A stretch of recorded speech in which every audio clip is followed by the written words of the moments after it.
Le roi Clotaire vient à Noyon recevoir une dernière bénédiction de Saint-Médard. Saint-Médard, c'est le nom de l'église du village d'Elancourt. L'édifice est dédié à cet évêque du Moyen-Âge. Saint-Médard, qui à l'époque donc, qui était né en 456, eh bien, était entre autres le créateur d'une tradition dite de la rose, rose qui mettait en avant les femmes virtueuses de l'époque. Et on trouve d'ailleurs dans le vitrail qui est derrière moi, vous verrez une frise entièrement composée de rose.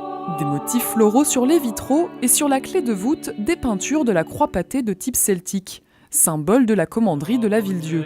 Une preuve de remerciement pour l'aide apportée lors de la construction. La construction a été commencée au Xe siècle pour se terminer au XIIe siècle.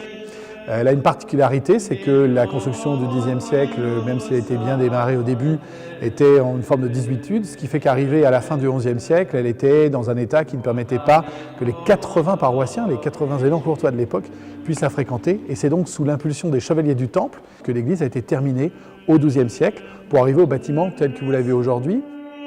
800 ans d'histoire sauvegardée par la ville. En 1985, elle a rénové les murs et lambrissé la voûte en bois de la nef. Aujourd'hui, l'église conserve sa fonction de lieu de culte.